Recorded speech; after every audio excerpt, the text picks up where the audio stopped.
राज्यातील विविध भागांमध्ये यंदा चांगला पाऊस बरसतोय। मग मुंबईचा विभाग असेल, पुणे असेल, नाशिक असेल, विदर्भ असेल, या सर्वच ठिकाणी चांगला पाऊस झालेला आहे आणि या पावसामुळे तिथले प्रकल्प जे आहेत ते जवळपास भरत आलेले आहेत।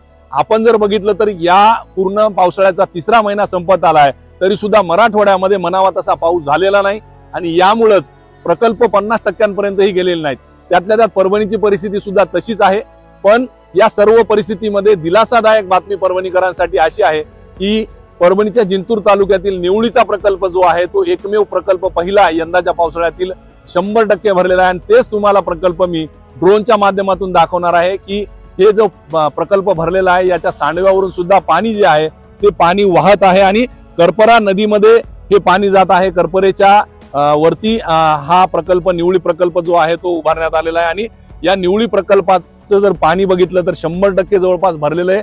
या निवळी प्रकल्पाचं जर आपण सिंचनाची व्यवस्था जर बघितली तर जवळपास 35 खेड्यांच्या पिण्याच्या पाण्याचा आणि सिंचनाचा प्रश्न या निवळी प्रकल्पावर अवलंबून आहे। तसेच 1500 हेक्टर जमीन जी आहे ती सिंचनाखाली या प्रकल्पामुळे येते आणि तेच दिलासादायक बातमी जी आहे ती परभणीकरांसाठी आहे। कारण एकमेव परभणी जिल्ह्यातील जे प्रकल्प आहे त्यातील हा पहिला प्रकल्प यंदाच्या पावसाळ्यातील 100% भरलाय।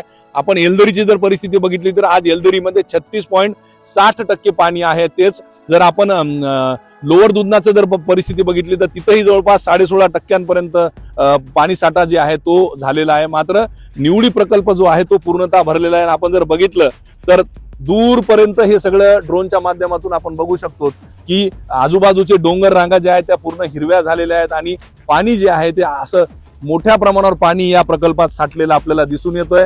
किमान दिलासादायक हेच बाब म्हणावं लागेल। पाऊस जरी नसला तरी सुद्धा हे प्रकल्प जो आहे तो भरलेला आहे आणि यामुळेच या परिसरातील सर्व गावकऱ्यांची चिंता जी आहे ती मिटलेली आहे। आता पावसाळ्याचा 1 महिना जवळपास राहिलेला आहे आणि 1 महिना जवळपास राहिलेला असताना आता जे येलदरी असेल, लोअर दुधना असेल, मासोळी असेल किंवा इतर जे प्रकल्प परभणी जिल्ह्यातील असतील किंवा मराठवाड्यातील असतील हे प्रकल्प भरलेले नाहीत।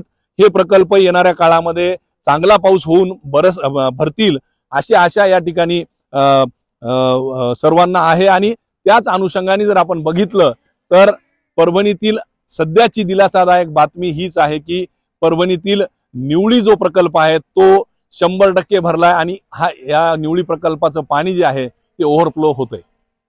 कॅमेरा पर्सन विशालसह पंकज क्षीरसागर, एबीपी माझा, निवळी, जिंतूर, परभणी। एबीपी माझा, उघडा डोळे बघा नीट।